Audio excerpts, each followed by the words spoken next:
السلام علیکم ناظرین، پروگرام نقطہ نظر میں خوش آمدید۔ میں ہوں سلمان حسن۔ اجمل جامی صاحب آج ہمارے ساتھ پروگرام میں شامل نہیں ہیں، لیکن مجیب الرحمان شامی صاحب ہمارے ساتھ ایک بار پھر موجود ہیں۔ آج کا جو پروگرام ہے اس میں ہم ایک مختلف زاویے سے ہم بات کریں گے، کیونکہ جس طرح سے ہم دیکھ رہے ہیں کہ بھارت میں مختلف تحریک چل رہی ہیں حقوق کے لیے، اس پر ہم نے گفتگو کرنی ہے، اور خاص ہم نے حصہ بنانا ہے ایک انٹرویو کو جو کہ تجزیہ کار صحافی ہیں عثمان شامی صاحب، انہوں نے کیا ہے نیو یارک میں، اور یہ ہیں ڈاکٹر امرجیت سنگھ جو کہ خالصتان افیئر سینٹر کے سربراہ ہیں۔ شامی صاحب، تھوڑا سا اگر بیک گراؤنڈ ہم آپ سے جاننا چاہیں کہ خالصتان تحریک جس طرح سے چل رہی ہے۔ ہندوستان میں جو سکھ ہیں وہ غیر مطمئن ہیں، وہ اپنے ایک اسپیشل سٹیٹس چاہتے تھے، اپنا ایک الگ صوبہ چاہتے تھے، اور اپنے حقوق جو ہیں ان کا تحفظ چاہتے تھے، لیکن بھارت نے ان کے مطالبات پر توجہ نہیں دی۔ مختلف اوقات میں مختلف انداز میں یہاں تحریکیں چلی، مرن برت بھی رکھے گئے، مسلح جد و جہد بھی ہوئی، یہاں تک کہ دربار صاحب امرتسر پر بھارتی فوج جو ہے اس کو حملہ آور ہونا پڑا، اور اس کے نتیجے میں پھر جو واقعات پیدا ہوئے ان میں پھر اندرا گاندھی جو ہے ان کو قتل بھی کیا گیا۔ اور یہ جو ساری تفصیل ہے یہ ایک بڑی اہم ہے، اس کا مطالعہ جو ہے۔ اور آج جب کشمیر کی جو آزادی کی تحریک ہے اس سے توجہ ہٹانے کے لیے یا پاکستان پر دباؤ بڑھانے کے لیے انڈیا جو ہے وہ بلوچستان کی بات کر رہا ہے، کبھی کسی اور مسئلے کو چھیڑ رہا ہے، تو یہ جو خالصتان تحریک جو ہے اس کا جو مطالعہ ہے اور اس سے واقفیت بہت ضروری ہو جاتی ہے۔ پہلے تو ہمیں یہ سمجھنا چاہیے کہ کشمیر کی جو تحریک ہے اس کا کسی بھی دوسری ریاست میں چلنے والی حقوق کی تحریک سے کوئی تعلق نہیں ہے۔ کشمیر ایک متنازع علاقہ ہے، اقوام متحدہ کی قراردادوں کے مطابق اس کے عوام کو اپنے مستقبل کا فیصلہ کرنا ہے، یہ بھارت کا حصہ نہیں ہے۔ اور جو آخری مہاراجہ تھے کشمیر کے جنہوں نے ایک نام نہاد الحاق کی دستاویز پہ دستخط کیے، ان کے بیٹے جو ڈاکٹر کرن سنگھ ہے وہ راجیہ سبھا کے ممبر ہیں انڈیا میں، انہوں نے بھی چند روز پہلے ایک تقریر کی بڑی زوردار، انہوں نے کہا بھارت کے ساتھ کوئی الحاق کشمیر کا نہیں ہوا، کشمیر کی ایک علیحدہ حیثیت موجود ہے، کچھ ذمہ داریاں بھارت کو دے دی گئی تھی الحاق کی دستاویز کے مطابق، تو کشمیر کو جب بھی کسی جگہ ایکویٹ کرنے کی آپ کوشش کریں گے بھارت کو منہ کی کھانی پڑے گی۔ تو یہ جو خالصہ تحریک ہے اس کے مختلف رہنما گزرے ہیں، اور میرے ایک بڑے دوست، بڑے قریبی اور عزیز دوست تھے سردار گنگا سنگھ ڈھلو، وہ اس واشنگٹن میں مقیم تھے، اور اس تحریک جو ہے اس کے روح رواں تھے ایک زمانے میں۔ پھر اس کے اثرات کوئی برطانیہ میں بھی پہنچے، اب بھی ایک خالصہ سینٹر جو ہے امریکہ میں بھی قائم ہے، اور مختلف حضرات جو ہیں وہ وہاں رائے عامہ کو ہموار کرنے کی کوشش کرتے رہتے ہیں۔ تو یہ گزشتہ دنوں ایسا ہوا کہ ہمارے عثمان شامی صاحب جو نیو یارک گئے تو انہوں نے ڈاکٹر امرجیت سنگھ جو ہیں، جو ڈائریکٹر ہیں خالصہ سینٹر کے امریکہ میں، ان سے ملاقات کی۔ اب ان کی جو گفتگو ہے وہ بہت دلچسپ اور معنی خیز ہے، اور ہمارے ناظرین جو ہے یہ جو ان کا انٹرویو ہے اسے سننے سے ان کی معلومات میں بھی اضافہ ہوگا، اور وہ اس پس منظر کو بھی اچھی طرح سمجھ سکیں گے۔ تو میرا خیال ہے کہ ہم اگر اس کو بالکل ہم ذرا سنیں ان کا، جو انہوں نے جس طرح سے انٹرویو کیا ہے اور سوالات کیے ہیں، سنتے ہیں کہ شامی صاحب نے ان سے جو سوال کیا اس کا کیا جواب کیا دیا۔ یہ تحریک جو ہے آپ کی، یہ کیسے شروع ہوئی، کیا وجہ اس کی بنی اور اب جو ہے یعنی کیسا وقت گزرا ابھی تک؟ میں 1947 پہ جاؤں گا جب انگریزوں نے یہ ڈیسائیڈ کر لیا کہ انہوں نے سب کانٹیننٹ کو چھوڑنے، جاتے وقت 3 ہی پارٹیاں تھی جو ٹرانسفر آف پاور کی نیگوشیشن میں شامل تھی، راؤنڈ ٹیبل کانفرنس بھی جو فائنل ہوا۔ یہاں ہمارا انفارچونیٹ دور یہ ہے کہ جہاں مسلمانوں کو قائد اعظم محمد علی جناح جیسے ایک قابل، ایک فار سائٹڈ لیڈر ملے، ہماری لیڈرشپ جو ہے وہ اس وقت جو نوانسز تھی سچویشن کی وہ نہیں سمجھ پائی، ان کے سامنے اپنا الگ راج خالصتان بنانے کی آپشن تھی۔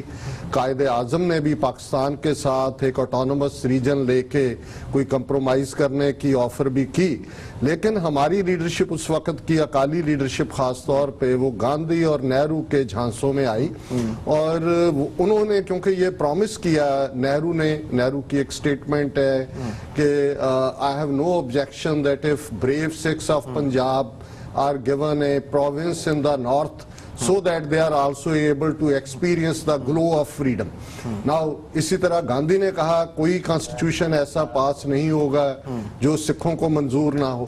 So on these assurances سکھ لیڈرشپ نے اپنا سیپریٹ ملک کا کلیم چھوڑ کے جو ہے وہ کانگریس کے ساتھ کمپرومائز کیا، اور ایسے ہم انڈیا میں اینڈ ہوئے۔ جب کانسٹیٹیوئنٹ اسمبلی میں یہ ڈیبیٹ ہو رہی تھی اور سکھ نمائندے جو تھے انہوں نے کہا کہ بھائی ہمارا جو آپ نے ہمارے ساتھ وعدہ کیا تھا ایک الگ آٹونومس ریجن دینے کا وہ کیا بنا؟ تو نہرو نے کہا کہ سرکمسٹانسز ہیو ناؤ چینجڈ، تب بات اور تھی اب بات اور ہے۔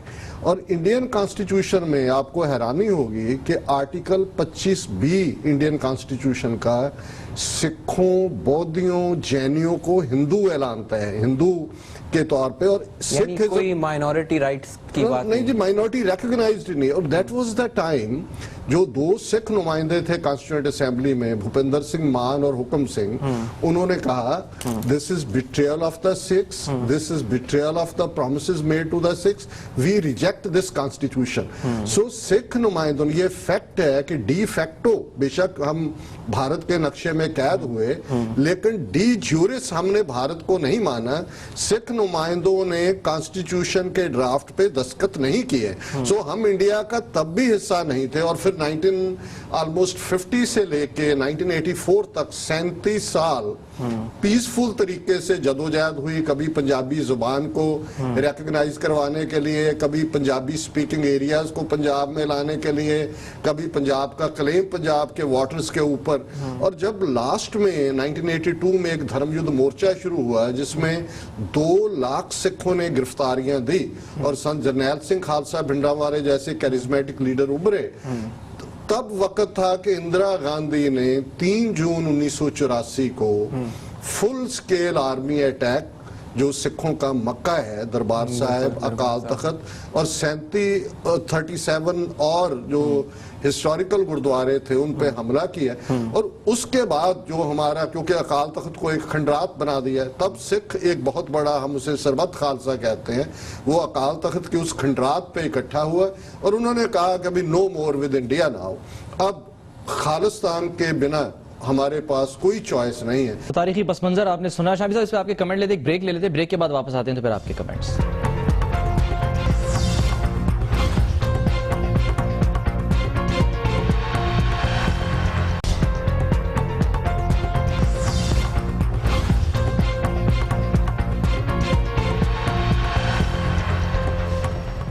ویلکم بیک جی۔ ڈاکٹر امرجیت سنگھ کا خصوصی انٹرویو جو کہ صحافی اور نوجوان تجزیہ کار ہیں عثمان شامی صاحب، انہوں نے نیو یارک میں لیا، آپ نے اس کی ایک جھلک دیکھی۔ اب شامی صاحب سے پہلے کہ ہم بات کریں، ایک اور سوال جب شامی صاحب نے کیا ہے، عثمان شامی صاحب نے ڈاکٹر امرجیت سنگھ سے، جو کہ خالصتان افیئر سینٹر کے سربراہ ہیں واشنگٹن میں، ان سے جب پوچھا کہ جو اس وقت حالات ہیں کشمیر میں، جو حالات ہیں، کیا اس میں انہیں 1984 والے حالات کی کوئی جھلک، کوئی مماثلت دکھائی دیتی ہے؟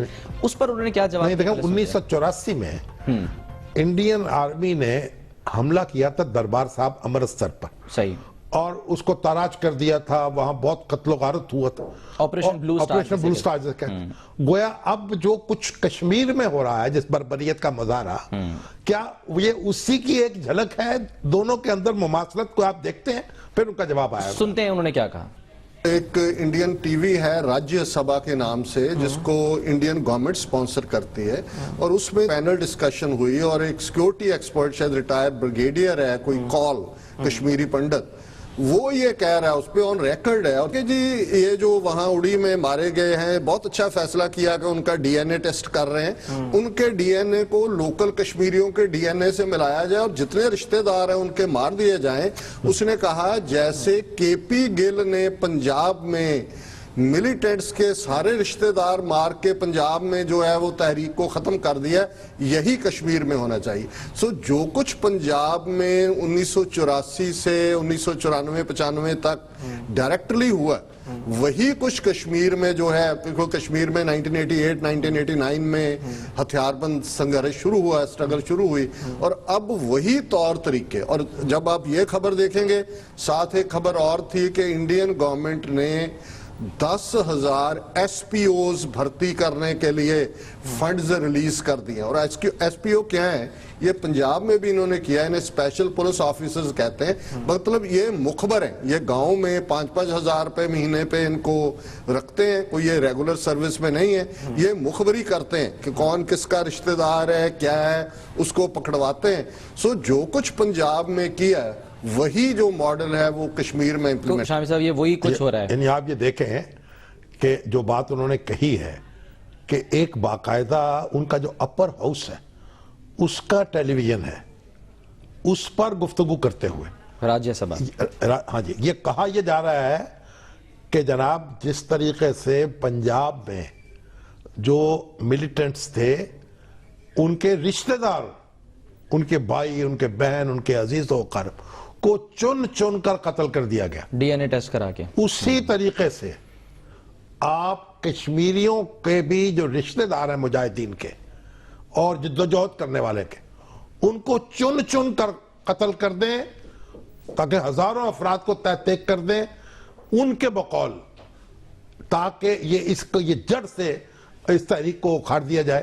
لیکن ان کو یہ بات معلوم ہونی چاہیے کہ اس طرح کے اوچھے ہتھ کنڈوں سے کہ تحریکیں جو ہے ختم ہوتی نہیں ہیں آزادی کی جو ہے. ٹھیک ہے, ایک اور سوال بھی انہوں نے کیا ہے, وہ بھی سن لیتے ہیں کہ سوال کیا ہے اور اس کا کیا انہوں نے جواب دیا. کشمیر میں مسائل چل رہے ہیں, ناگالینڈ میں, آسام میں, یہاں پہ سکھوں کے ساتھ ایک معاملہ ایسا ہے, جگہ جگہ فوج استعمال کی گئی ہے اور کی جا رہی ہے مسلسل. تو اگر یہ جمہوری ملک ہے جو کہ کہتے ہیں دنیا کی سب سے بڑی جمہوریت ہے, تو اس میں اتنی فوج کیوں استعمال کرنی پڑ رہی ہے؟ جگہ جگہ لوگوں پہ مظالم ڈھائے جا رہے ہیں ان کو اپنے ساتھ رکھنے کے لیے, آخر وہ نیچرلی کیوں نہیں ساتھ چل رہے؟ انڈیا نہ کبھی ہسٹری میں ایک نیشن تھا, نہ وہ آج ہے, نہ وہ رہے گا, کیونکہ یہ ایک برٹش ایڈمنسٹریٹو یونٹ تھی. پلاسی کی لڑائی 1757 میں ہوتی ہے, پنجاب 1849 میں 1849 میں انیکس ہوتا ہے. چھوٹی چھوٹی ریاستوں کو اکٹھا کر کے نہ ساؤتھ کی تہذیب نارتھ سے ملتی ہے, نہ نارتھ ایسٹ کی ادھر سے ملتی ہے. انگریز جاتے وقت ایک بڑا ایڈمنسٹریٹو یونٹ جس کو انہوں نے بھارت کا نام دیا ہے وہ ان کو دے دیا. اب وہ ایک ملٹی نیشن سب کانٹیننٹ ہے, اور دہلی جو ہے وہ پاور سے ایک ہیجیمونک غلبے کے طور پہ وہ سبھی کو جو ہے اپنے قابو میں رکھ رہے ہیں. یہی کارن ہے کہ آج بھارت میں 10 انسرجنسی چل رہی ہیں. ہم کشمیر کی بات کر رہے ہیں, خالستان کی بات ہے, نارتھ ایسٹ میں آپ دیکھیے ناگالینڈ, منی پور میں کیا ہوا, اور 10 سٹیٹس بھارت کی میں جنہیں ماوئسٹ موومنٹ کہا جاتا ہے نکسلائٹس کے طور پہ, اور یہ ان کی اپنی انٹیلیجنس ایجنسیوں کی بریفنگ تھی کہ 50,000 کارڈر ہے ماوئسٹ کے پاس کرناٹکا میں, اڑیسہ میں, چھتیس گڑھ میں, جھارکھنڈ میں. انڈیا